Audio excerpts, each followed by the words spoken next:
वासुदेव का अंत कैसे?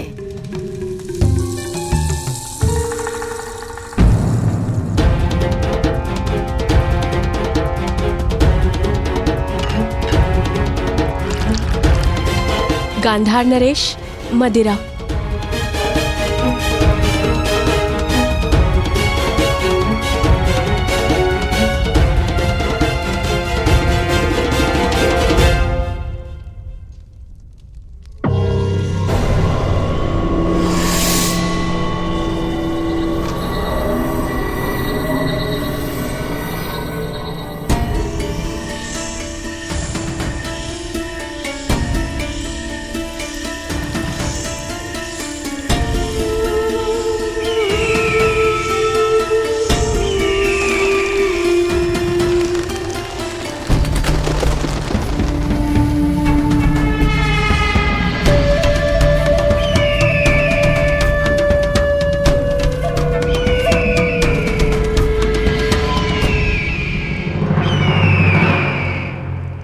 किसी प्रकार मैं इस वासुदेव का अंत कर दूं तो पांडव निसहाय हो जाएंगे और फिर मेरे प्यारे सम्राट दुर्योधन के विरुद्ध खड़े होने का साहस किसी में नहीं होगा, किसी में नहीं।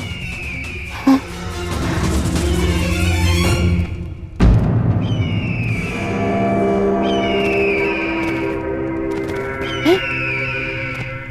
ये तो कोई संदेश है। कौन भेज रहा है और किसे?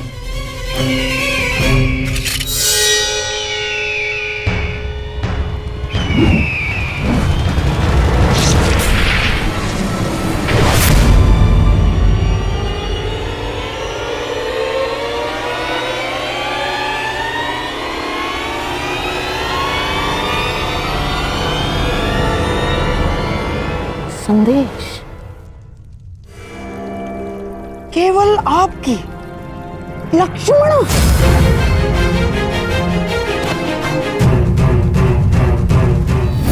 क्या है ये? क्या है ये? तुम्हें ज्ञात भी है तुम क्या करने जा रही थी? हैं?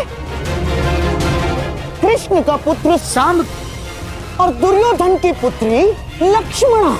असंभव है ये, असंभव है ये, तुम्हारा दोनों के साथ असंभव है। तुम्हें याद भी है इसका परिणाम क्या होगा बच्चे? हैं? याद है तुम्हें इसका परिणाम क्या होगा? महाविध्वंस हो जाएगा बच्चे, महाविध्वंस।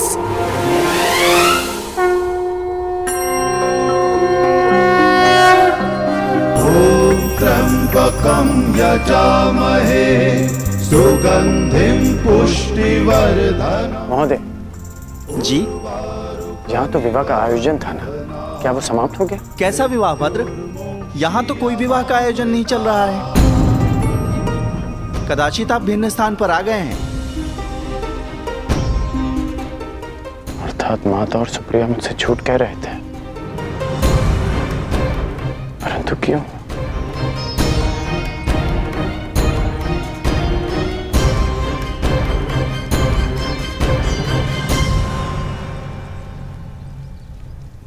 ये तो अनुचून का मित्र है।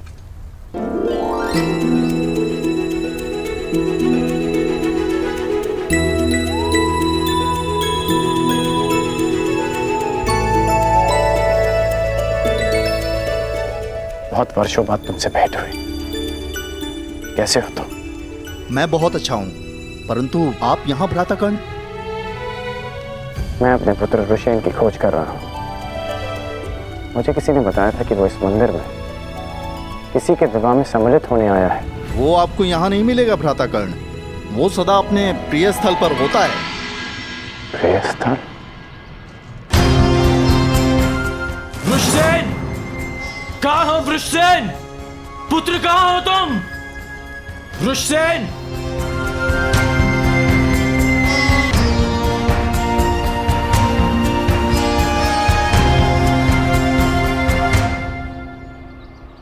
हमें क्षमा कर दीजिए महोदय, क्षमा कर दीजिए।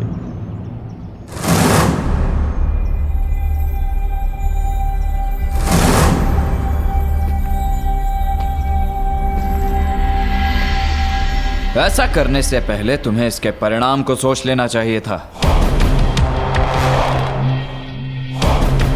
अनेक मनुष्यों ने तुमसे इसी प्रकार निवेदन किया होगा, परंतु तुम दुष्टों ने कभी किसी की याचना सुनी? कौन है ये सब और किस बात की क्षमा मांग रहे हैं? और ये कौन है? हर बार तुम लोगों को एक और अवसर दिया गया, परंतु तुम लोग फिर भी नहीं सुधरे और इसी कुमार्ग पर चलते रहे। परंतु अब समय आ गया है कि तुम्हें तुम्हारे कर्मों का फल भुगतना ही होगा। मैंने तुम्हें साक्ष्य समेत पकड़ा है। अब तुम नहीं बच सकते। नहीं महोदय, ऐसा न करें महोदय, ऐसा न करें, हमें क्षमा कर दीजिए। लूटा हुआ धन हम पुनः उस स्त्री को लौटा देंगे, पर हमें क्षमा कर दीजिए प्रभु, हमें क्षमा। लूटा हुआ धन लौटा देने मात्र से तुम्हारे पापों का प्रायश्चित नहीं हो जाएगा दुष्टों।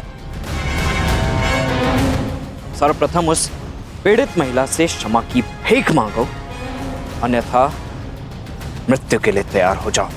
नहीं नहीं, हम क्षमा मांग लेंगे, हम क्षमा मांग लेंगे।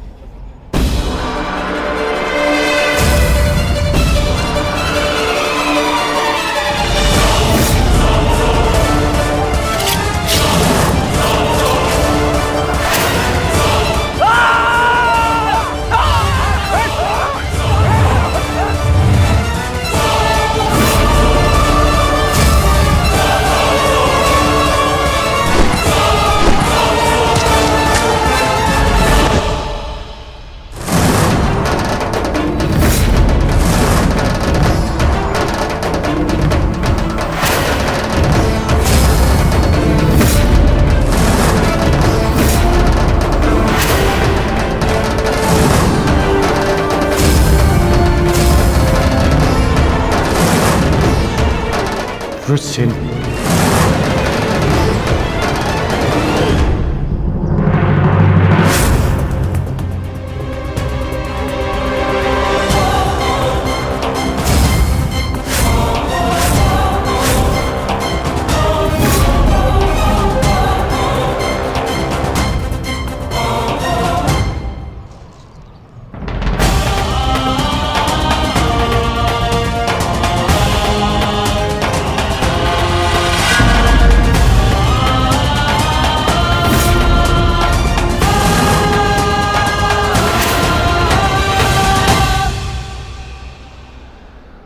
मित्र,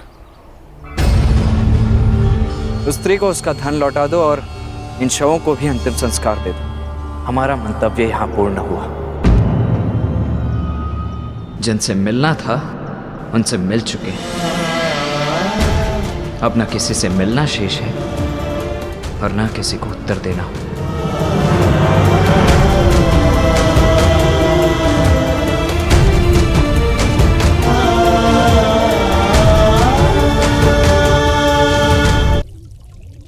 कब से चल रहा है ये प्रकरण और कब से अपने परिवार के साथ विश्वासघात कर रही हो तुम? अब इस बात से मुझे दुर्योधन को अवगत कराना पड़ेगा। अब वो ही तुम्हारे इस दुस्साहस का निर्णय लेगा। रो लो तुम। नहीं मामा श्री, रुक जाइए। रो लो तुम, रो लो। ऐसा ना करिए मामा श्री, कृपया करके पिताश्री को कुछ ना बताइए, हम आपसे विनती करते हैं।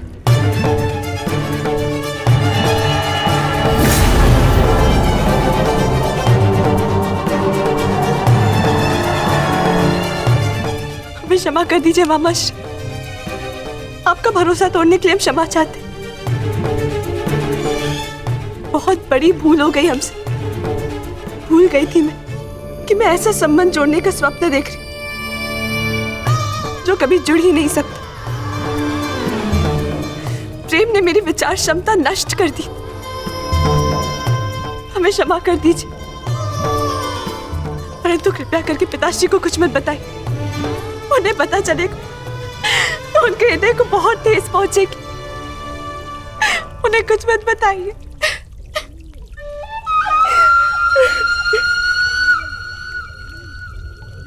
ए, अच्छी ना, तुम आओ आओ। क्या बैठो, रोने वाले। लक्ष्मणा, देखो, मुझे क्रोध तो आया था मुझे क्रोध, परंतु तुम्हारे अश्रुओं ने मुझसे कह दिया कि तुम सांब से अत्याधिक प्रेम करती हो। हाँ, ठीक है। अब मुझे ही कोई मार्ग ढूंढना पड़ेगा इससे बाहर निकलने का।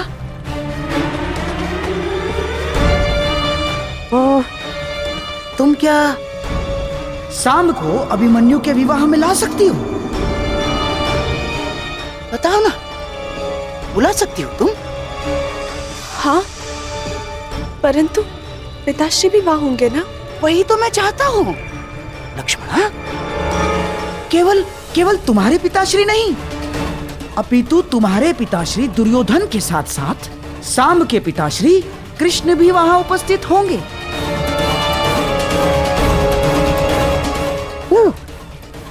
अर्थात तुम्हारे विवाह के विषय में कुछ प्रस्ताव उपस्थित करने के लिए दोनों के पिताश्री वहां होना आवश्यक है कि नहीं?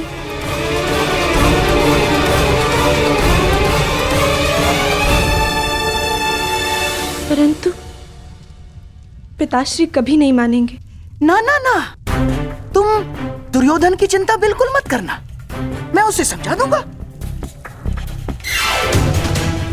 सच? हाँ, अरे मैं अपनी लक्ष्मणा के लिए इतना भी नहीं कर सकता। तुम बस किसी भी परिस्थिति में सांब को वहां उस विवाह में ले आना, शेष सब मैं संभाल लूंगा। हाँ? धन्यवाद मामाश्री। सांब अवश्य आएंगे, हम अभी से संदेश भेजते। हाँ।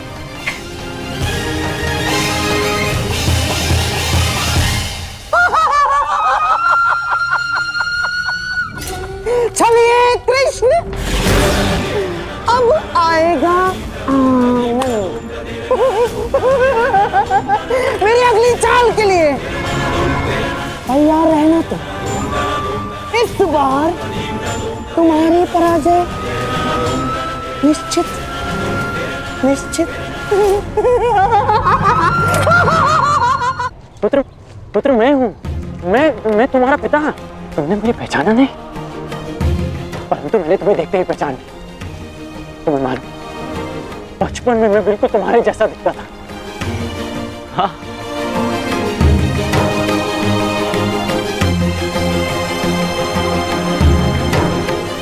वही मुख,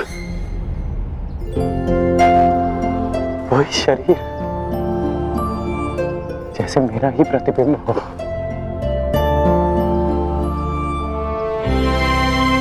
तुम बिल्कुल मुझ पर गए हो पुत्र।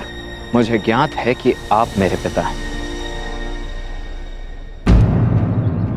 परंतु इस पिता और पुत्र के संबंध का आपके लिए महत्व ही क्या है? मेरी बात सुनो पुत्र, इस बात का क्या तात्पर्य है पुत्र? यही कि सदा आपने अपने परिवार से अधिक महत्व अपने लक्ष्यों को दिया। आपके लिए वो महत्व नहीं रखते थे जिन्होंने आपसे प्रेम किया। आपके लिए वो महत्व रखते रहे जिन्होंने आप पर उपकार किया या जिन्हें आपने वचन दिया। परंतु मेरे लिए सबसे अधिक महत्वपूर्ण मेरा परिवार है। सबसे अधिक महत्व मेरे अपनों का है। मेरी बात सुनो पुत्र, मेरी बात सुनो। इतना रुष्ट हो अपने पिता से। जब मेरी आयु में पहुंचोगे तब जानोगे कि मनुष्य के लिए उसका कर्तव्य कितना महत्वपूर्ण होता है। मैं यहाँ केवल तुमसे मिलने आया हूं। अपना मुख मत फेरो मुझसे। इतने वर्षों पश्चात मैं तुमसे मिल रहा हूं और तुम्हें लगता है इस अवसर का कोई महत्व नहीं मेरे लिए? रुष्सेन, क्या हो गया तुम्हें? तुम मेरी बात सुन क्यों नहीं रहे हो? मुझे तुमसे ये आशा नहीं थी। तो और क्या आशा थी मुझसे मेरे पूज्य पिताश्री कि कैसा व्यवहार करूंगा? वैसा ही व्यवहार करूंगा जैसा वो पुत्र करते हैं जिनके पिता उनसे वर्षों के पश्चात मिलते। आपका स्वागत करूंगा, आपको आलिंगनबद्ध करके अश्रु बहाऊंगा। आपने कभी सोचा है कि वर्षों के पश्चात जब आप अपने परिवार के पास लौटोगे तो सब आपकी व्याकुलता से प्रतीक्षा कर रहे होंगे? कदाचित शेष ने ऐसा किया हो, परंतु मैं भिन्न हूं। आपकी भांति मैं अपने परिवार को उनके हाल पर नहीं छोड़ सकता।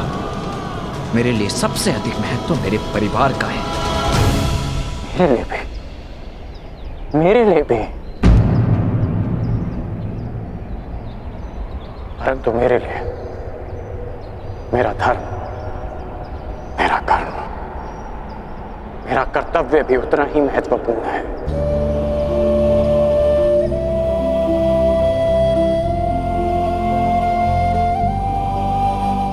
मैं आया था पुत्र, परंतु मैं तुमसे मिल नहीं पाया। वो हस्तिनापुर की ओर से दिग्विजय के लिए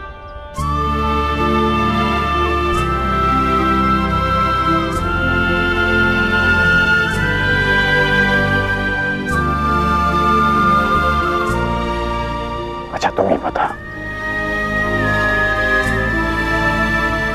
यदि मनुष्य केवल अपने लिए जिएगा, अपने ही सुख के बारे में सोचेगा, तो क्या हमारी आने वाली पीढ़ी का धर्म से विश्वास नहीं उठ जाएगा?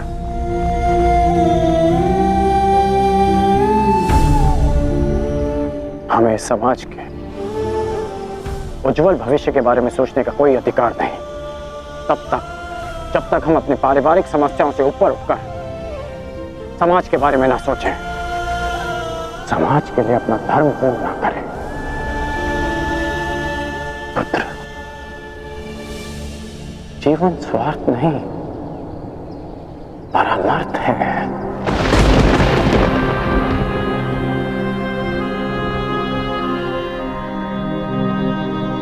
मैंने जो कुछ भी किया उसका मुझे कोई पश्चाताप नहीं, कोई ग्लानि नहीं, क्योंकि मैं स्वयं के लिए नहीं समाज के लिए जिया हूं, लोगों के हित के लिए लड़ा हूं। मैंने जीवन भर परिवर्तन के लिए संघर्ष किया। जानते हो क्यों? क्योंकि जब भी मैंने ऐसा किया तो मैंने लोगों की आंखों में आशा की किरण देखी।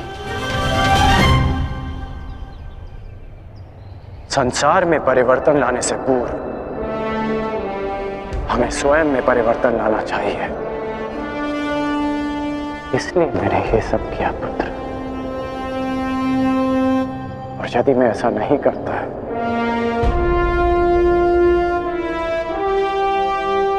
तो तुम आज एक सूत पुत्र होकर हाथ में शस्त्र नहीं उठा पाते।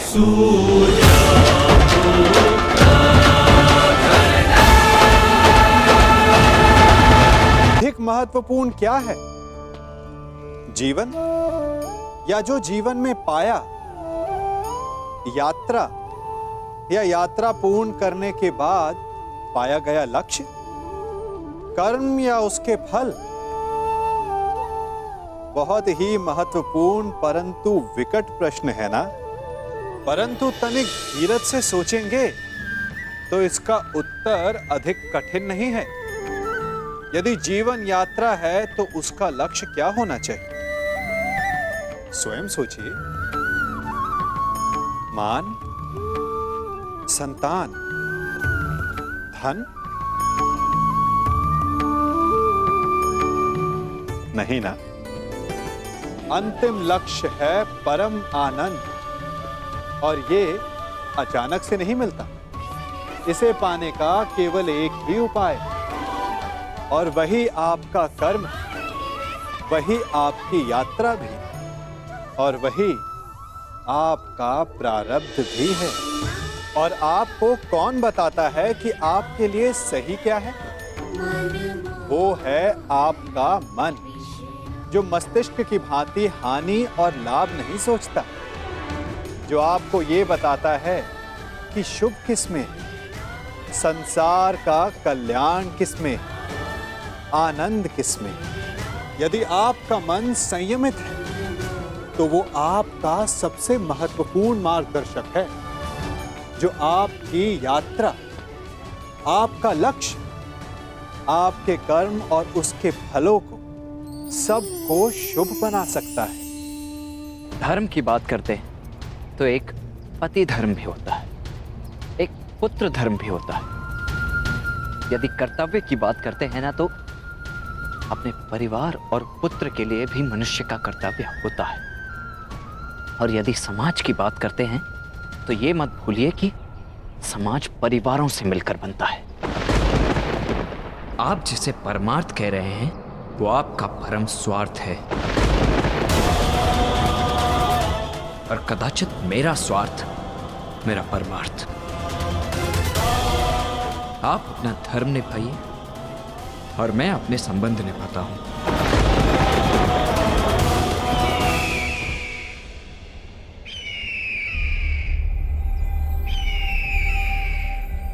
अब मैं चलता हूं, मुझे शीघ्र ही कहीं पहुंचना है अपने संबंध निभाने के लिए।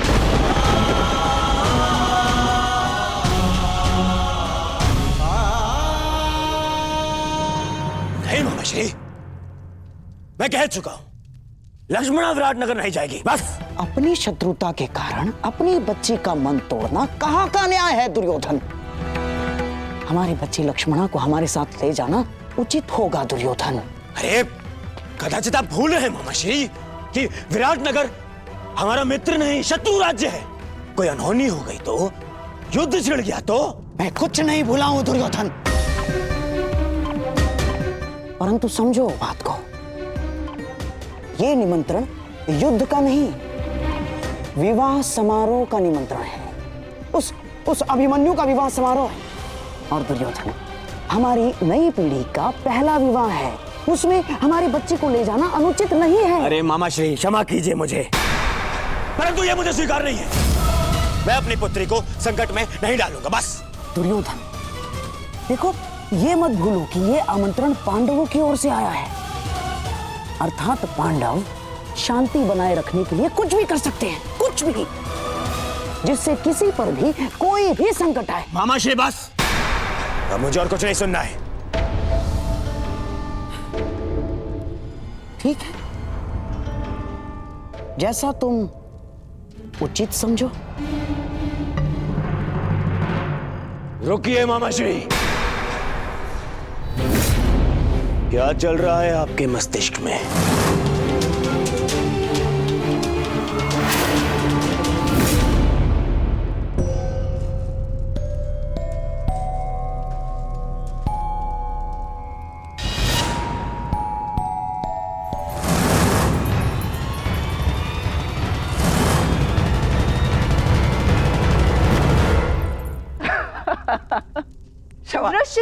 क्षमा चाहता हूँ। नहीं, मैं क्षमा चाहती हूँ तुम्हें इस प्रकार यहाँ बुलाने के लिए, परंतु बात ही कुछ ऐसी थी। मैं एक विवाह में जा रही हूँ और मैं चाहती हूँ कि शाम भी वहाँ उपस्थित हो, और उसे केवल तुम ही वहाँ ला सकते हो, तो तुम्हारी बात अवश्य मानेंगे। अच्छा, तुम्हारे कहने का तात्पर्य है कि वो तुमसे अधिक मेरी बात मानेगा। वृषसेन, ये परिहास का समय नहीं है, मेरी जान पर लगी है। अब मैं स्वयं जाके तो उन्हें वहां से आने को नहीं बोल सकती ना, क्योंकि मैं जानती हूँ कि वो नहीं आएंगे, परंतु इस बार उनका वहां आना अति आवश्यक है। और तुम मेरे मित्र होके ऐसे उपहास कर रहे हो। अरे अरे ठीक है, यदि इतना ही आवश्यक है तो मैं स्वयं जाकर कुमार साम को लेकर उपस्थित हो जाऊंगा। कहाँ है विवाह? विराटनगर में। वहां तो कुमार अभिमन्यु के विवाह का आयोजन चल रहा है ना, अर्थात तुम उस विवाह में। प्रश्न ये नहीं है कि लक्ष्मणा विराटनगर जाए या ना जाए, प्रश्न ये है कि आप उसे वहां ले जाने का हट क्यों कर रहे हैं? क्यों मामा श्री? ऐसा कुछ नहीं है दुर्योधन।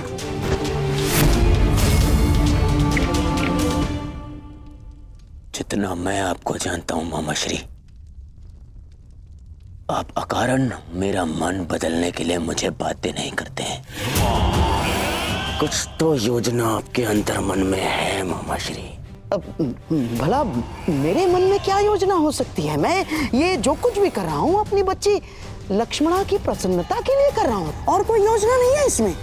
बेहतर होगा कि ना हो मामा श्री, क्योंकि यदि ये कोई आपकी योजना है जिसमें आपने मेरी पुत्री का उपयोग करना चाहा, तो मैं आपको क्षमा नहीं करूंगा मामा श्री। ये क्या कह रहे हो दुर्योधन? मैं अपनी बच्ची लक्ष्मणा को लेकर छल करूंगा? आपके लिए कुछ भी असंभव नहीं है मामा श्री, परंतु सावधान करता हूँ, क्योंकि यदि मेरी पुत्री पर जरा सी भी आँच आई तो आप मेरी प्रतिक्रिया सहन नहीं कर पाएंगे, समझे? दुर्योधन, ये क्या हो गया है तुम्हें? तो बताइए, आप लक्ष्मणा को विराटनगर ले जाने में दबाव क्यों बना रहे? आपका यह मौन मेरे मन के संदेह की अग्नि को और भड़का रहा है। बोलिए, अन्यथा मैं अपना संयम तोड़ बैठूंगा। बोलिए।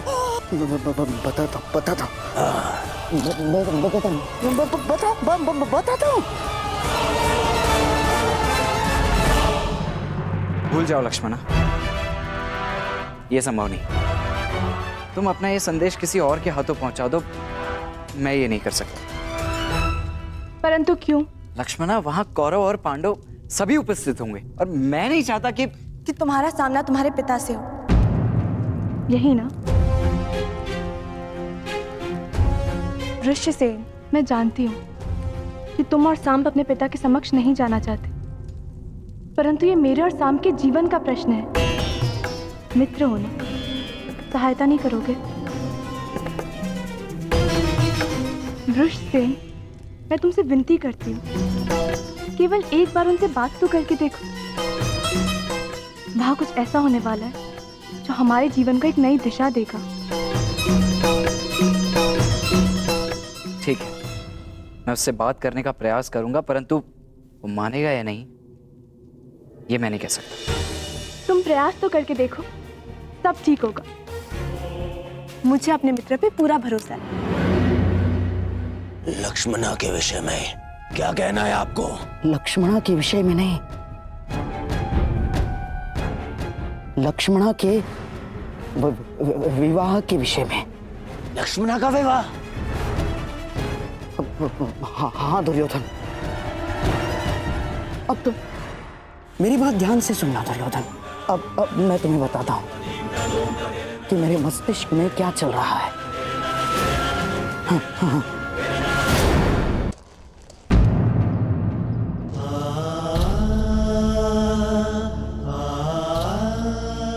मुझे नहीं पता था कि आप अभी यही हैं।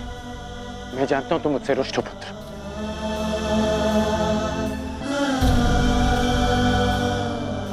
अब समझ में आ रहा है मुझे कि माता और सुप्रिया मुझे तुमसे मिलने से क्यों रोक रहे थे। माता और दादी माँ को सदा यही लगता था कि हम एक दूसरे से ना मिलें, परंतु सत्य तो ये है कि मैंने सदैव इस भेंट की प्रतीक्षा की कि मैं आपको बता सकूं जो परिवर्तन आप लाना चाहते हैं वो बस केवल एक स्वप्न है जो कभी पूरा नहीं हो सकता। इतने वर्षों में भी आप कुछ नहीं कर पाए। साधारण असहाय मनुष्यों पर आज भी अत्याचार होते हैं, उन पर अन्याय होता है, और इस अन्याय को रोकने का एक ही उपाय है, अत्याचार और अत्याचारियों को जड़ से उखाड़कर फेंक दिया जाए। ये हल नहीं है पुत्र, ये हल नहीं है। अपनी अपनी सोच है।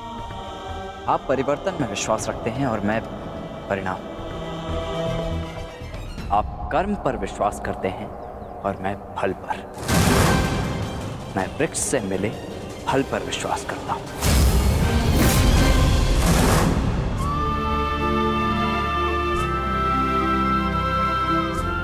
जानता हूं कि तुम्हारे भीतर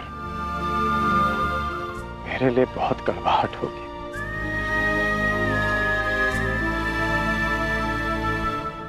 परंतु मुझे विश्वास है कि एक दिन तुम मेरा बलिदान अवश्य समझोगे। मैं उस समय की प्रतीक्षा करूंगा। वो समय आएगा पुत्र, वो समय आएगा। वो दिन कभी नहीं आएगा जब मैं आपके तर्कों से सहमत होऊंगा। आपने अपना मार्ग चुना और मैं अपने चुने मार्ग पर चलूंगा। आप कीजिए प्रतीक्षा परिवर्तन की, परंतु मैं परिणाम लाऊंगा और मैं अपने मार्ग में किसी को नहीं आने दूंगा, फिर चाहे मुझे उसके लिए किसी का भी सामना करना पड़े। और यदि आपका भी सामना करना पड़ा तो मुझे स्वीकार है।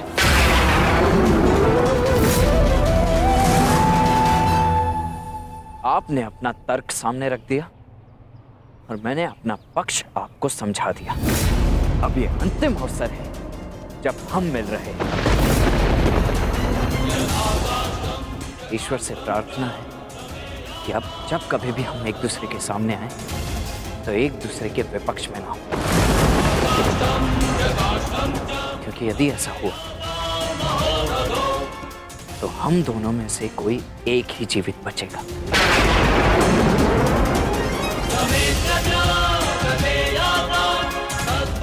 और दोनों ही पक्षों में हानि माता की ही होगी,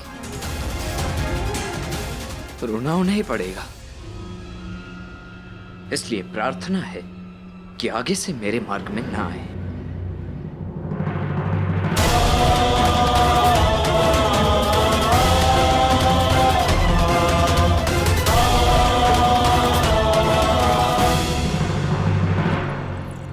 ये सुंदर है।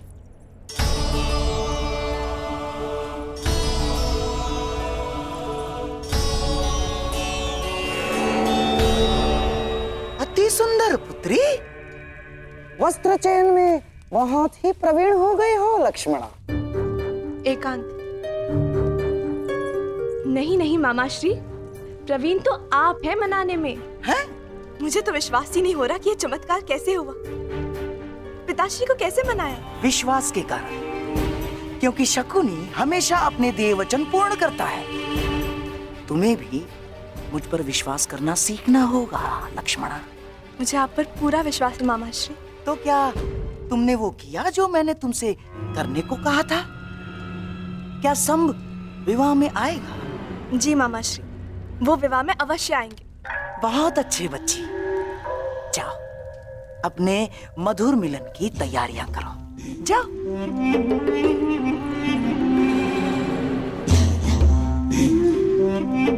और मैं कृष्ण की पहली बार पराजय की कड़वी मुद्रा देखने की तैयारी करता हूं। मैं नहीं जानता कि तुम भविष्य देख पा रहे हो या नहीं, परंतु मैं तुम्हें हारता हुआ अवश्य देख पा रहा हूं। अवश्य। नहीं जीतोगे तुम, नहीं जीतोगे तुम। चलिए। समझ नहीं आता ऐसा क्या है इस मोरपंख में कि सब इसे देखते ही अपना शीश झुका देते हैं। क्यों इसे देखते ही सबके मन में भक्ति उमड़ पड़ती है। जाने दो मित्र, जिसके मन में जो भावना है उसे रहने ही दो।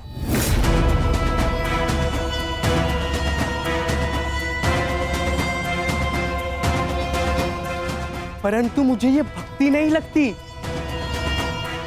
ये भय है, भय जो इस मुकुटधारी के पाखंड से उपजा है। लोग इससे प्रसन्न इसीलिए है क्योंकि वो उन्हें मनचाहा देते हैं। कम से कम वो ये कार्य तो उचित ही करते हैं मित्र। परायों को महत्व देते हैं, अपनों को नहीं।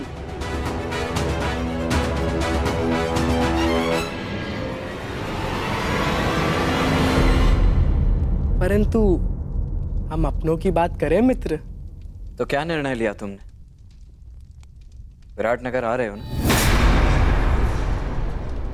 तुमने सुना नहीं, मैं वहां नहीं जाऊंगा जहां मेरे पिता महान श्री कृष्ण वासुदेव हो। मुझे समझाने में तुम अपना समय व्यर्थ कर रहे हो मित्र। मैं तो स्वयं तुम्हें वहां जाने से रोकने आया हूं मित्र, क्योंकि वहां जाना समय को व्यर्थ करना ही है, अनावश्यक है। वो अभिमन्यु तुम्हें एक आंख नहीं भाती, तो तुम उसके विवाह में जाओगे क्यों? हाँ, वो माना कि लक्ष्मणा वहां आ रही है, परंतु इससे क्या अंतर पड़ता है?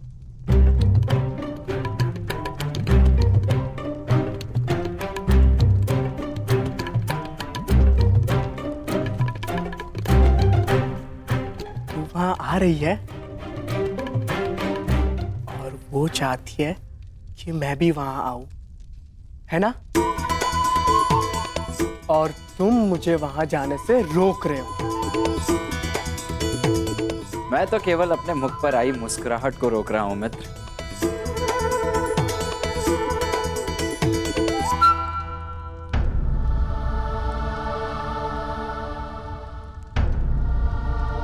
काकाश्री, प्रणिपात। प्रणिपात। तो हम कल प्रातः यहाँ से प्रस्थान करेंगे ना? परंतु अभी सूर्योदय होने में तो समय शेष है। फिर इस समय आप यहाँ? मैं जांच रहा था कि सुरक्षा प्रबंध पर्याप्त है या नहीं,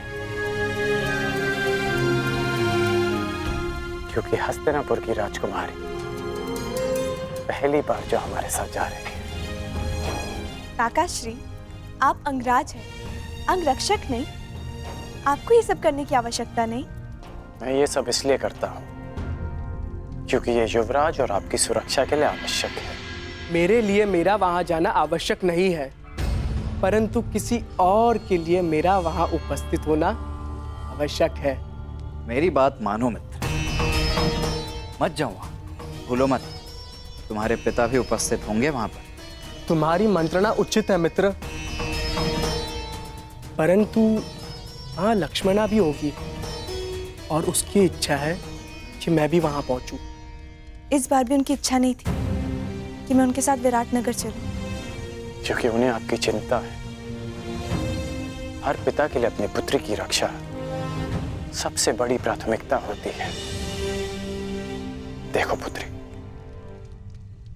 उनके वहां बहुत शत्रु हैं, इसलिए आपको वहां ले जाना सुरक्षित नहीं है। परंतु हम विवाह में जा रहे हैं ना काकाश्री, युद्ध करने तो नहीं। शत्रु शत्रु होता है, कब युद्ध छेड़ दे कोई नहीं जानता, और एक पिता का सबसे बड़ा कर्तव्य अपनी संतान की सुरक्षा होती है। मुझे कोई अंतर नहीं पड़ता कि मेरे पिता मेरे विषय में क्या सोच रहे हैं। तुम्हारा आग्रह डालने के लिए क्षमा चाहता हूं मित्र, परंतु मैं विराटनगर जाऊंगा लक्ष्मणा से मिलने के लिए, चाहे वहां कुछ भी हो। निश्चिंत होकर जाओ मित्र, यदि वहां कुछ होगा भी तो तुम्हारी रक्षा के लिए मैं वहां उपस्थित रहूंगा। चाहे जो हो राजकुमारी, स्मरण रखिएगा कि मैं आपकी रक्षा के लिए सदैव वहां उपस्थित रहूंगा।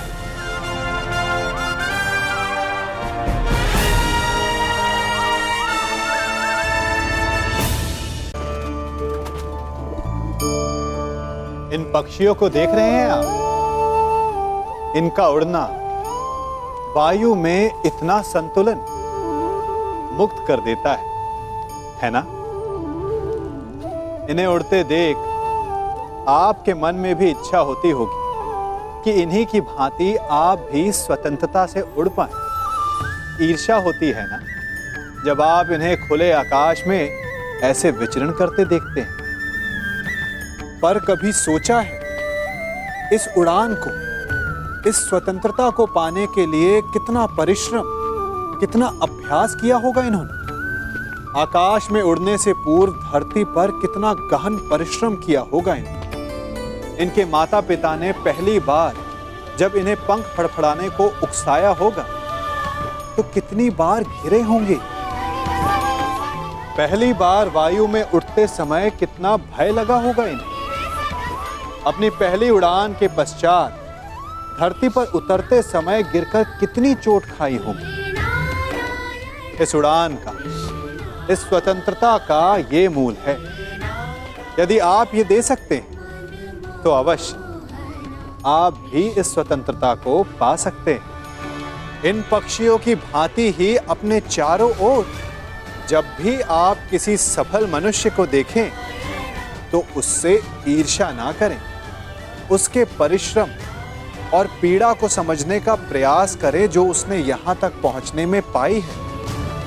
प्रेरणा लें, प्रयास करें और स्वयं भी सफल हो जाएं।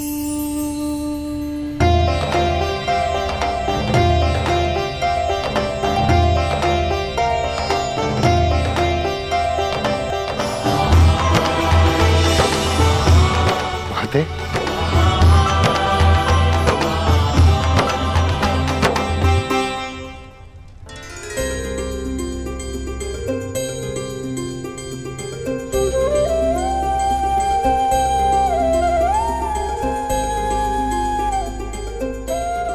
तेरह वर्षों से ये आंखें तुम सबको देखने के लिए तरस रही हैं। अच्छा नेतृत्व हो जाने दो।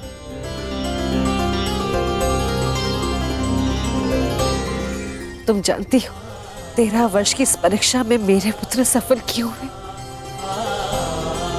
क्योंकि तुम इनके साथ थी, तुम इनके तारनहार हो। ईश्वर की कृपा है कि बुरा वक्त समाप्त हुआ।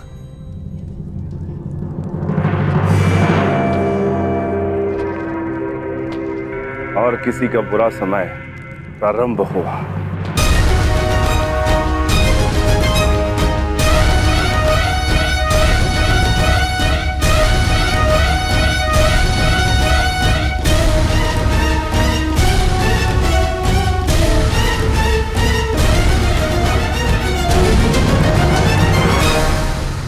महामहिम भीष्म की जय। महामहिम भीष्म की जय। महामहिम भीष्म की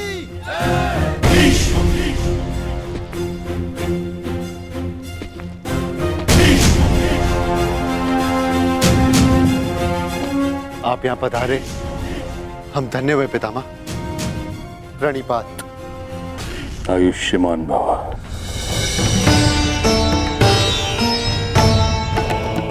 प्राणिपात। स्वागत है महाबली भीष्म। महाराज विराट, मेरे पड़पोते के विवाह पर यदि आपने निमंत्रण ना भी दिया होता तो भीष्म अवश्य आता।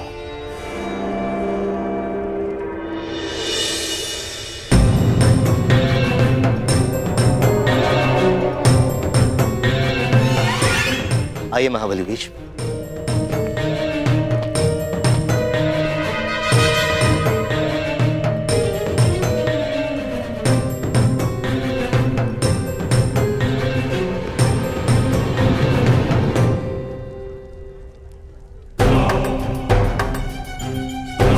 अंतिम भेंट में आशा थी कि अगली भेंट युद्ध भूमि में ही होगी। मेरी भी आशा टूट गई अर्जुन। वैसे पुत्र के विवाह की बधाई हो। स्वागत है। धन्यवाद।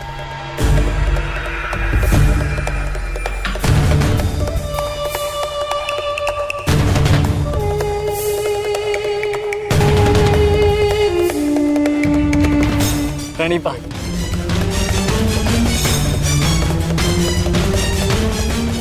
देख रहे मामाश्री, किस बात ये पितामह इन पांडवों से घुल मिल रहे हैं।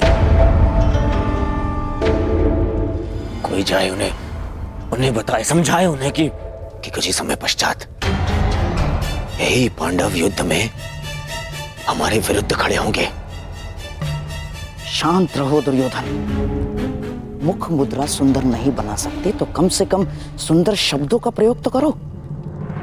और ये मत भूलो कि हम यहाँ केवल अभिमन्यु के विवाह के लिए नहीं आए, हमें हमारी बच्ची लक्ष्मणा के विवाह के विषय में भी बात चलानी है। और एक कर्तव्यनिष्ठ पिता की भांति व्यवहार करना सीखो और ये बचपना छोड़ो।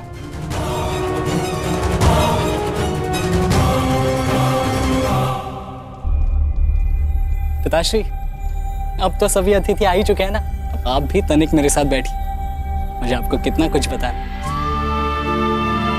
13 वर्षों पश्चात आपसे मिलना और इतना समय भी नहीं मिला कि आपको बता सकूं कि मैंने क्या क्या सीखा। अवश्य।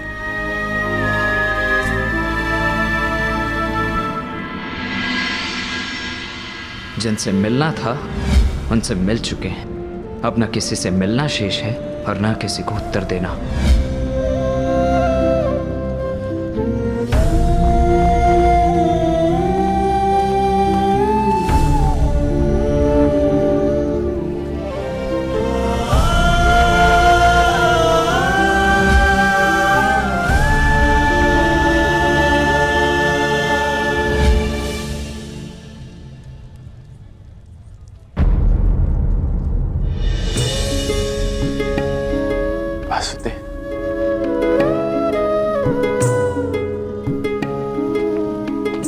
प्रणिपात वासुदेव, क्षमा कीजिएगा, मैंने आपको देखा नहीं।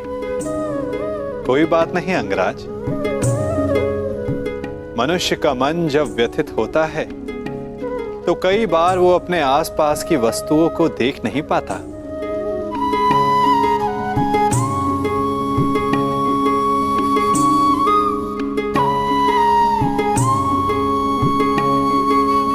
मैं व्यथित हूं, ये आपको कैसे ज्ञात हुआ?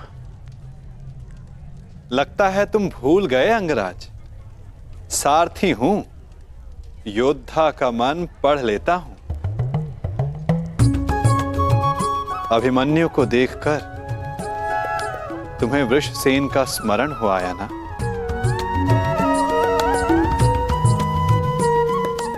ना कहूंगा तो असत्य होगा। पिता पुत्र का संबंध बड़ा विचित्र होता है। दोनों जन्म से जुड़े होते हैं, साथ होते हैं, परंतु कई बार साथ आने में बड़ा समय लग जाता है। अपने संतान के उज्जवल और स्वतंत्र भविष्य के लिए एक पिता अपने पुत्र से दूर रहता है, परंतु उस दूरी को समाप्त करने में उसे ही वर्षों लग जाते हैं। परंतु मुझे तो भय है कि कहीं अधिक विलंब ना हो जाए। ये तो समय ही बताएगा अंगराज।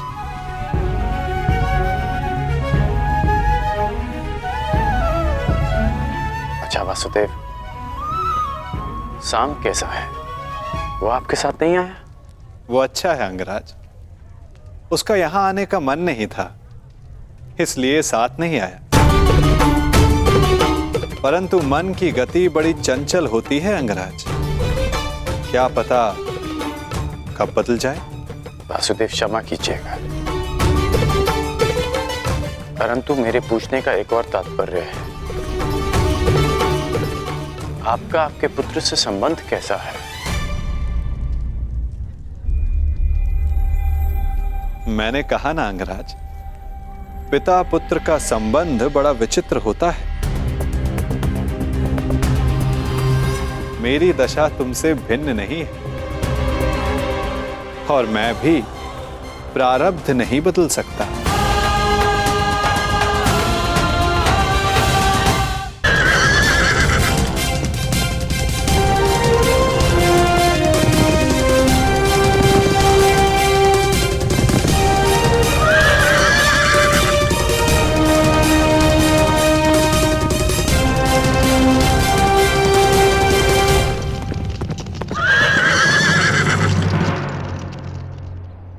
रुक क्यों गए मित्र? अभी विराटनगर दूर है। परंतु मेरा साथ यहीं तक था मित्र सांब। अर्थात तुम चाहते हो कि मैं वहां अकेले सबके समक्ष प्रस्तुत हूं? नहीं मित्र, तुम मेरा साथ नहीं छोड़ सकते। मैं तुम्हारा साथ नहीं छोड़ रहा हूँ मित्र, मैं यही तुम्हारी प्रतीक्षा करूंगा। परंतु ऐसा क्यों? जब तुम यहाँ तक आ ही गए हो तो मेरे साथ क्यों नहीं चल सकते? क्या बात है मित्र? क्योंकि आने वाले पल तुम्हारे प्रेम लक्ष्मणा से तुम्हारे मिलन के सुखद पल हैं मित्र। मैं उसे बिगाड़ना नहीं चाहता। परंतु ऐसा क्यों होगा? तुम भला कोई बाधा क्यों डालोगे? क्योंकि कौरव वहां आए तो मेरे पिता भी अवश्य आए होंगे।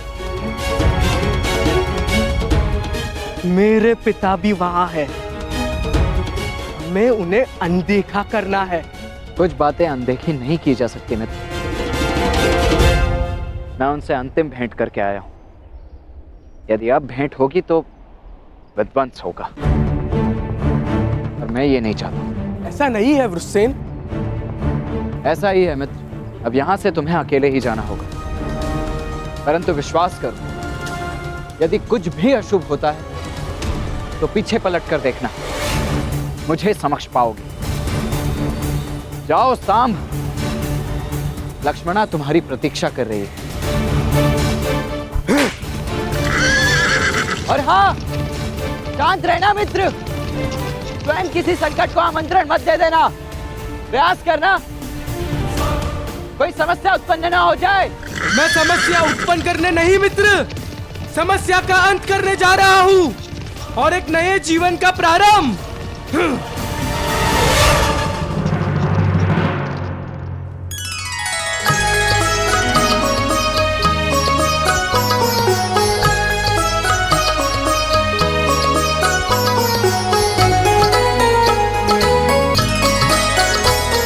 आपके लिए वो महत्व रखते रहे जिन्होंने आप पर उपकार किया या जिन्हें आपने वचन दिया, परंतु मेरे लिए सबसे अधिक महत्वपूर्ण मेरा परिवार है।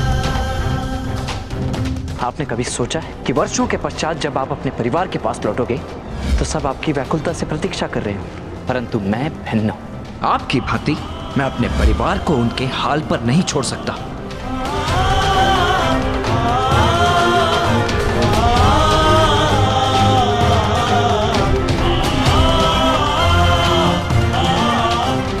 ईश्वर से प्रार्थना है कि अब जब कभी भी हम एक दूसरे के सामने आए तो एक दूसरे के विपक्ष में ना हो, कि यदि ऐसा हुआ तो हम दोनों में से कोई एक ही जीवित बचेगा।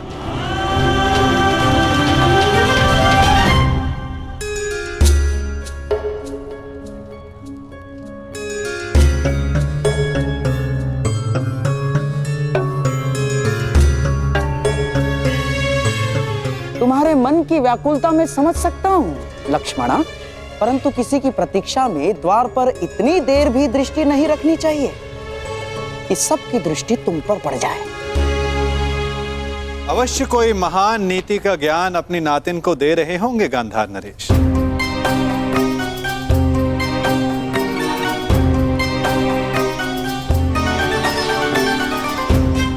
प्रणिपात।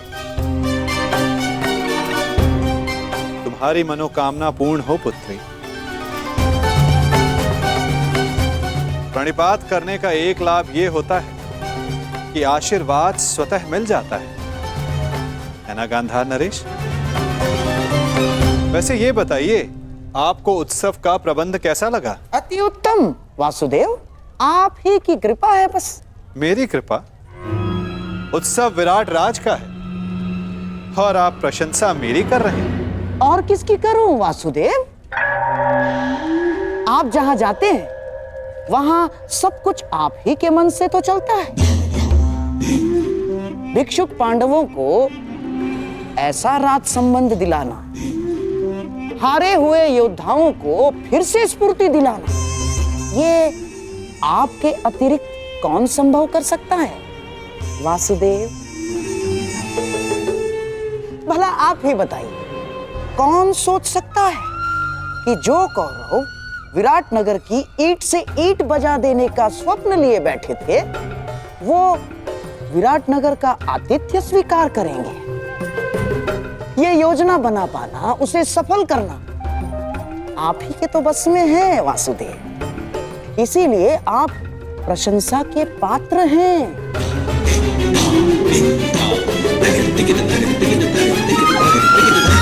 योजना के भवन तो आपने भी बनाए हैं गांधार राज, और उत्सवों का प्रबंध भी आपने बहुत किया है, उसमें सफलता भी मिली है।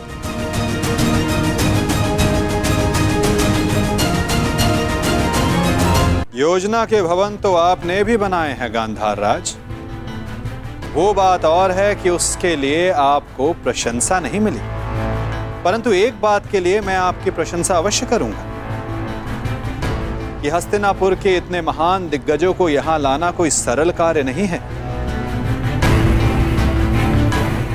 युवराज दुर्योधन, महामहिम भीष्म जैसे दृढ़ पुरुषों को यहां लाना बड़ा कठिन कार्य है, जिसे आपने बड़ी सरलता से पूर्ण कर दिया।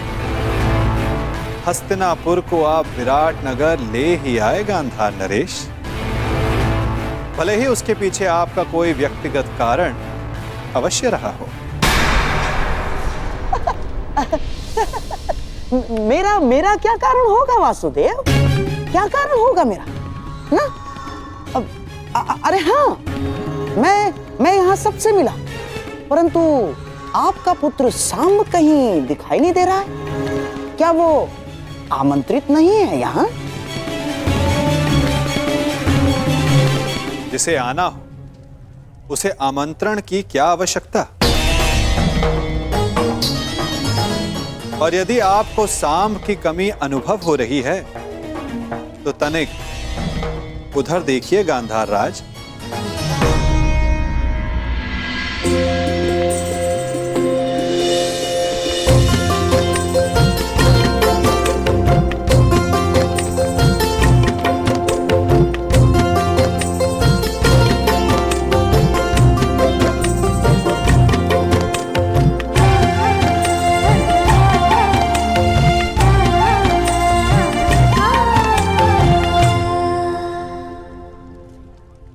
जिसके लिए आप बड़ी व्याकुलता से पूछ रहे थे, या ये कहूं बड़ी व्याकुलता से प्रतीक्षा कर रहे थे। प्रतीक्षा तो करूंगा ना वासुदेव।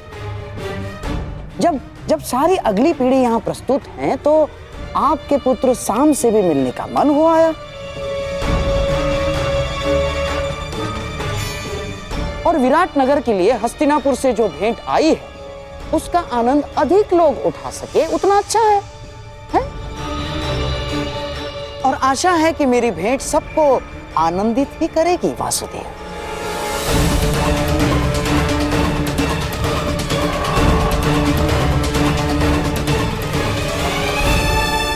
आज्ञा दीजिए वासुदेव, मैं उत्तरा से मिलके आती हूँ। जाओ।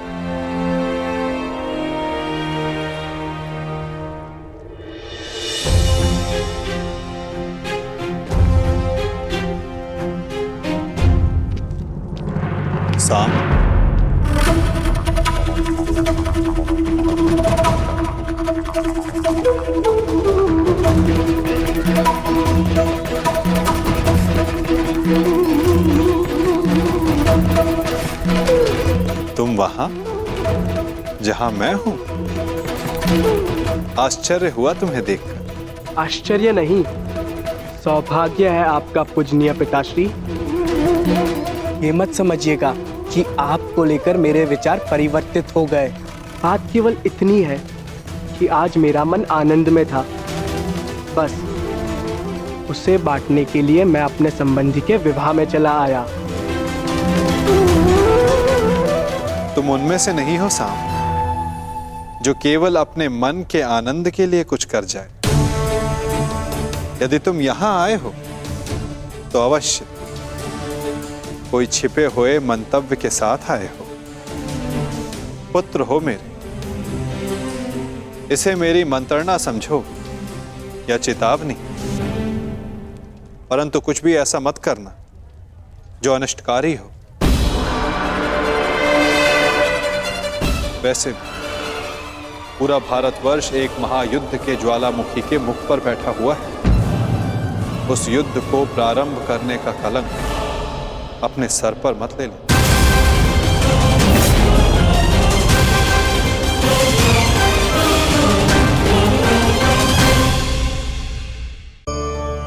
इस बांसुरी को देख रहे हैं आप? इसकी मधुर धुन सुनकर हर कोई मुग्ध हो जाता है, परंतु इसकी उस पीड़ा को कोई नहीं समझ सकता जो इसने बांस से बांसुरी बनने में पाई है। पीड़ा सहकर ही इसमें से सुर निकलते हैं जो मन को शांति देते हैं। इसी प्रकार पत्थर से प्रतिमा को देव रूप बनने में छेनी और हथौड़ी की मार सहनी पड़ती है, तभी उसकी पूजा होती है। बात यह है कि निर्माण के लिए स्वयं के टूटने का विज्ञान बहुत ही आवश्यक है। जब टूटकर चूर हो जाओगे तभी नया अस्तित्व पाओगे।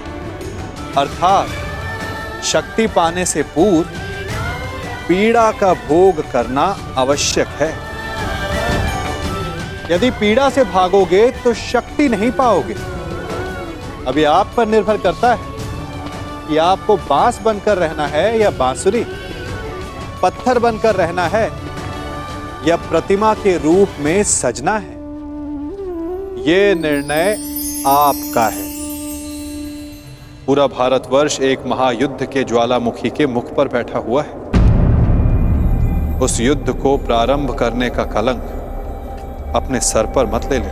मुझे आपके भांति धर्म स्थापना की कोई चिंता नहीं। मैं यहाँ वो करने आया हूँ जिससे मेरे जीवन को संतुष्टि मिले।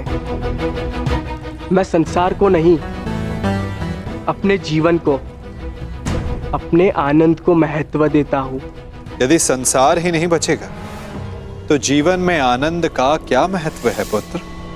वो आपकी सोच है, आपका कार्य। मैं वासुदेव कृष्ण नहीं हूँ। मैं ना ही भविष्य की चिंता करता हूँ और ना ही योजनाएं और माया जाल रचता हूँ। मैं अपने आज में जीता हूँ, इस पल का आनंद लेता हूँ। मैं बड़ी उड़ान की योजनाएं नहीं बनाता, बस अपने पंख खोलकर उड़ जाता हूँ। फिर चाहे वायु सुगम हो या चक्रवात, मैं इस पल को जीता हूँ, फिर चाहे अगले पल में मृत्यु हो।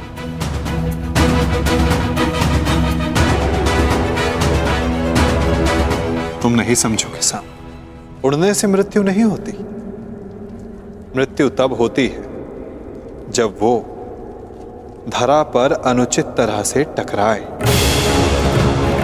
उड़ने में कोई बुराई नहीं, परंतु उड़ने से पूर्व धरा पर ठीक से उतरना आना चाहिए साम। चूंकि उड़ वही सकता है जिसके पांव ठीक से धरा पर टिके हों।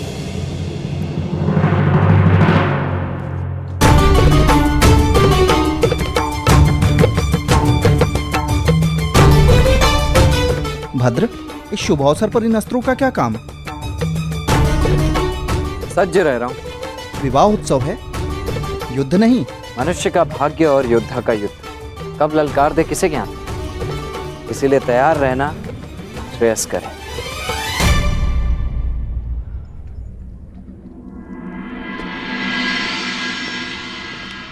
मैं प्रस्तुत हूँ।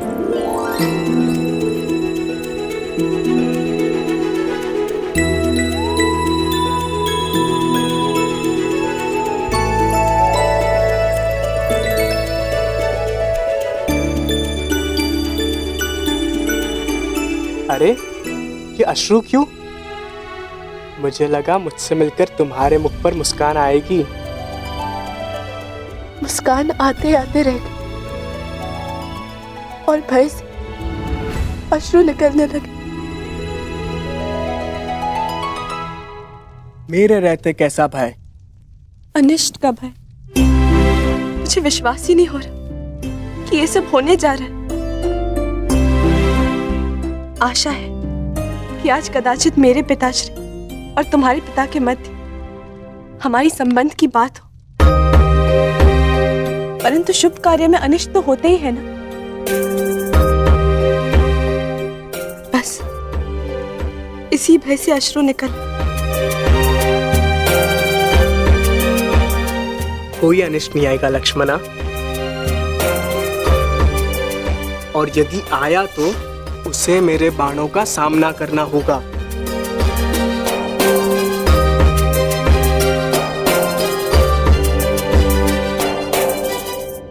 कदाचित उसकी आवश्यकता नहीं होगी। मामा श्री शकुनी हमारे ही पक्ष में है। मुझे गांधार राज की चिंता नहीं, समस्या तो तुम्हारे पिता और मेरे पिता के विचार भेद की है। इसीलिए तो मामा श्री शकुनी का हमारे पक्ष में होना श्रेष्ठ है। मुझे उन पे पूर्ण विश्वास है। देखना, वो कोई ना कोई मार्ग अवश्य निकाल लेंगे और पिताश्री भी मान जाएंगे। परंतु मुझे गांधार राज शकुनी पर विश्वास नहीं। ऐसा मत बोलो साम। और तुम्हें भी उन पर इतना विश्वास नहीं करना चाहिए, क्योंकि मुझे गांधार राज शकुनी पर विश्वास नहीं और ना ही अपने पिता पर, क्योंकि उन्हें मेरे हर निर्णय में, हर आकांक्षा में खोट दिखाई देता है।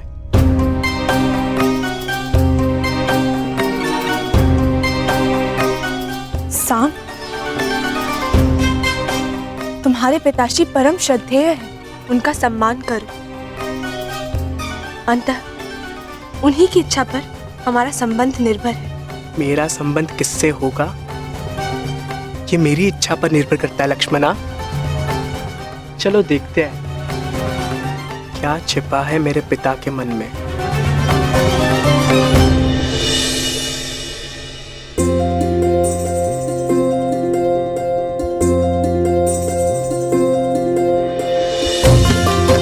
अंतिम बार एकांत में हाथ पकड़ रहे हो, अगली बार सबके समक्ष पकड़ोगे। अंतिम अवसर है, सोच लो, मुझसे विवाह करोगे?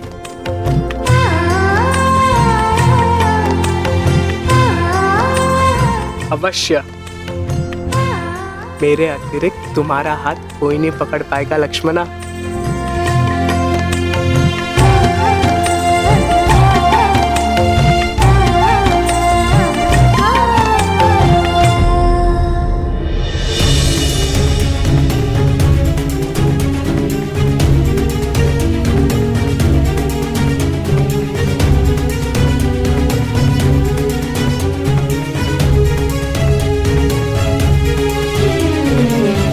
उपस्थित अतिथियों का निवेदन है कि अपना अपना स्थान ग्रहण करें। भोज का समय होने को।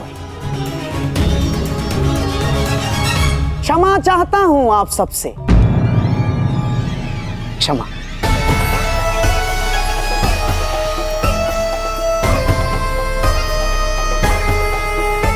परंतु मुझे प्रतीत होता है कि भोज से पूर्व एक महत्वपूर्ण घोषणा कर दी जानी चाहिए।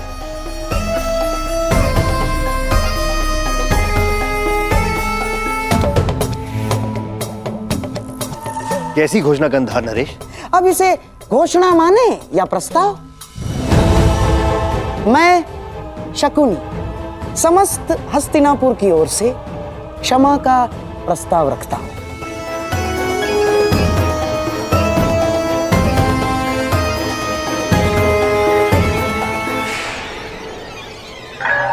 विराट राज, हमने इससे पहले भी आपका आतिथ्य भोगा है। आपने हमारा सम्मान किया, हमारा सत्कार किया, परंतु मेरे प्रिय दुर्योधन ने पांडवों की खोज में सीमाओं का उल्लंघन किया। मैं जानता हूं आपका अपमान हुआ। उसके पश्चात हमने अकारण मत्स्य पर आक्रमण किया, कोई आवश्यकता नहीं थी। हम अपने लक्ष्य को लेकर इतने उतावले हो गए थे कि नीति, संबंध, सब कुछ भुला बैठे, सब कुछ। और इसीलिए मैं शकुनी युवराज दुर्योधन की ओर से और समस्त हस्तिनापुर की ओर से आपका क्षमा प्रार्थी हूं और आपका आभार भी व्यक्त करता हूं कि आपने फिर भी हमें अपनी पुत्री के विवाह में आमंत्रित किया और हमें सम्मानित किया। आभार।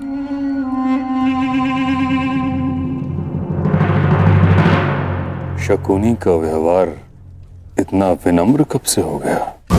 क्या है कि आप और हम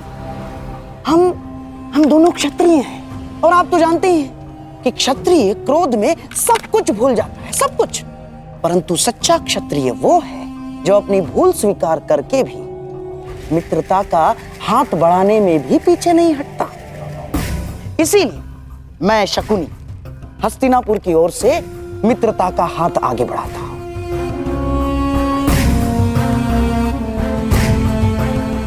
और इस मित्रता को बनाए रखने के लिए एक प्रस्ताव प्रस्तुत करता हूं।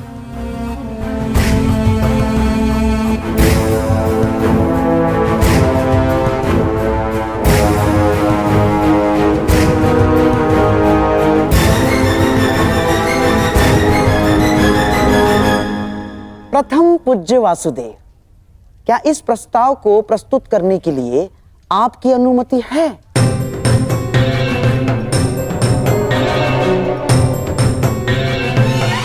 मित्रता बैर से सदैव श्रेष्ठ होती है गांधार राज। लो, अब तो स्वयं वासुदेव कृष्ण की अनुमति है। तो मैं हस्तिनापुर की राजकुमारी युवराज दुर्योधन की पुत्री लक्ष्मणा का हाथ विराट कुमार उत्तर के हाथ में देने का प्रस्ताव रखता हूं।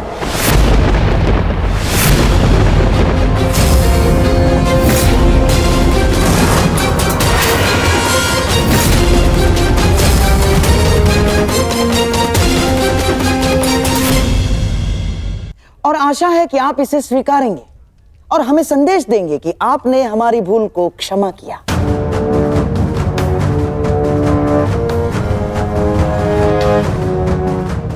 अब विराट राज के साथ साथ आपसे भी आशा है कि आप भी इस संबंध की अनुमति देंगे। महान वासुदेव।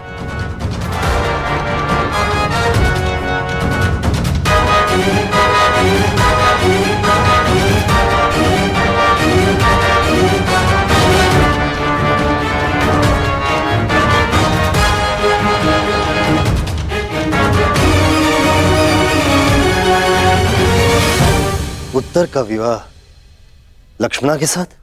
क्यों विराट राज, आपको हमारी मंशा पर संदेह है या हमारी पुत्री के गुणवती होने पर संदेह है आपको, या हस्तिनापुर पर संदेह कर रहे हैं आप? ऐसी बात नहीं है गंधार नरेश। तो परंतु पिछले दिनों विराटनगर और हस्तिनापुर के मध्य जो भी हुआ उसे देखते हुए भी आप उससे पिछले दिनों को स्मरण कीजिए विराट राज, जब विराटनगर और हस्तिनापुर में मित्रता हुआ करती थी। इस कीचक के वध के पश्चात जो कटुता बढ़ी है वो हमारी भूल थी विराट राज। उस भूल को सुधारने का प्रयास कर रहे हैं, उस मित्रता को बढ़ाने का प्रयास कर रहे हैं हम। आप समझ रहे हैं ना मैं क्या कह रहा हूं विराट राज?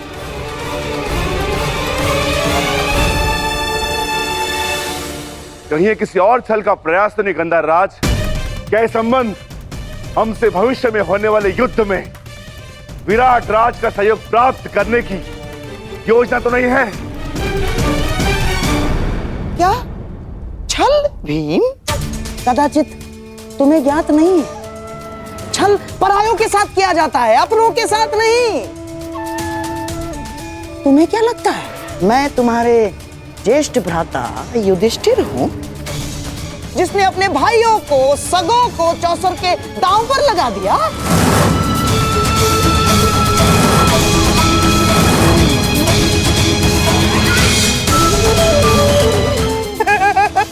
ना ना ना ना ना ना ना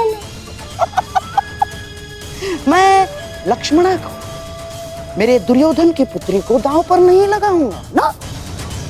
ये तो केवल मेरे सम्राट दुर्योधन का प्रस्ताव है और उसे मैं प्रस्तुत कर रहा हूं, बस।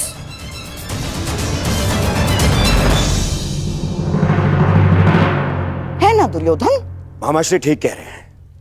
और भीम, ये प्रस्ताव मेरी ही ओर से है।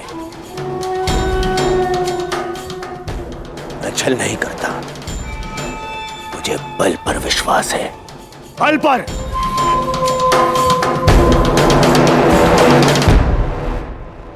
और हाँ भीम, राज परिवारों में विवाह संबंध होना कोई विचित्र बात नहीं है ना। और रही बात युद्ध में सहयोग की, तो राज परिवारों में विवाह संबंध होने का सबसे बड़ा कारण होता है शांति की स्थापना या तो युद्ध में सहयोग की आशा। हाँ, जब तक कोई प्रेम प्रसंग ना चल रहा हो।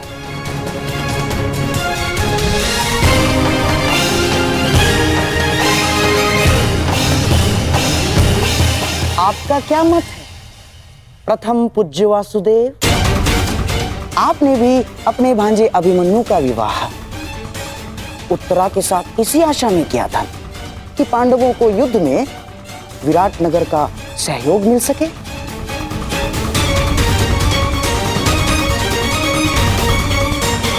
बताइए, मैं कुछ असत्य कह रहा हूं वासुदेव? और इतने महत्वपूर्ण निर्णय लेने से पूर्व की गई भविष्य गणना आपसे अधिक कौन समझ सकता है वासुदेव?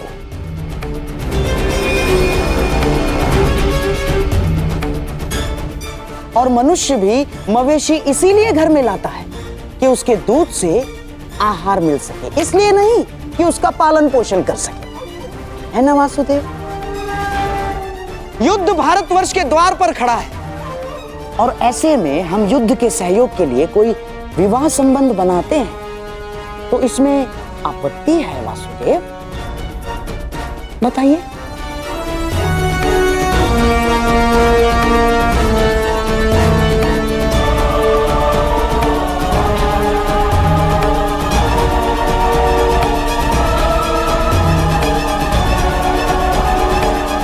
नहीं वासुदेव, इस संबंध के लिए हाँ मत कहिएगा। मैं गांधार नरेश के विचारों से पूर्णतः सहमत हूं।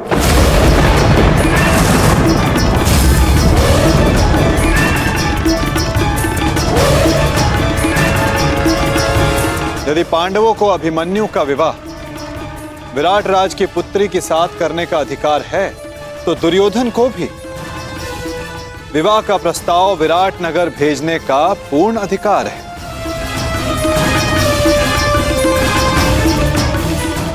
परंतु अब निर्णय विराट राज का है।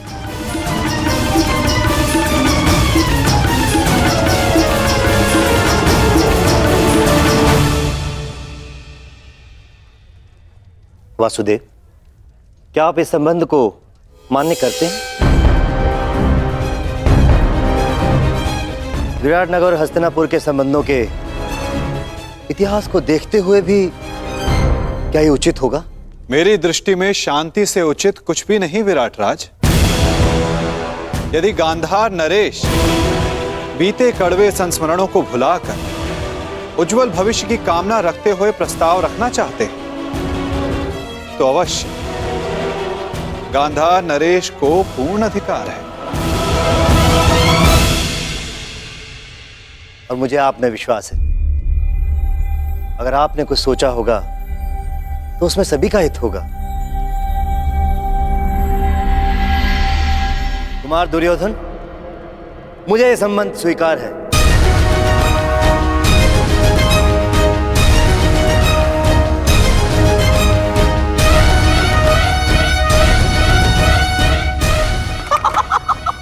बधाई हो विराट राज। कितना शुभ दिवस है ये। जब हम यहाँ आए थे तो अतिथि बनकर आए थे और अब जब जाएंगे तो संबंधी बनकर जाएंगे। मेरा और एक प्रस्ताव है।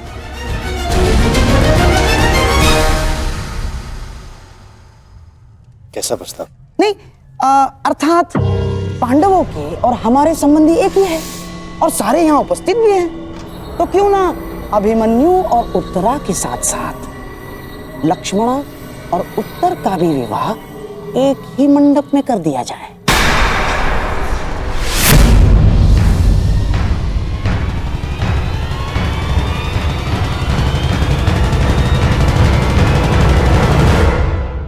अति उत्तम विचार, स्वीकार है। मुझे भी स्वीकार है।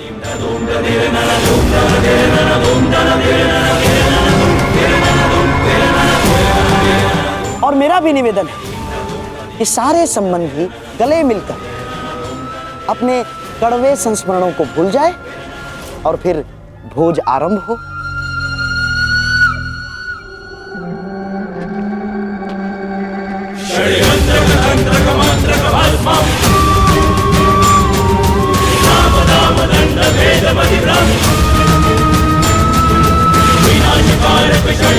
षड्यंत्र अटल षड्यंत्र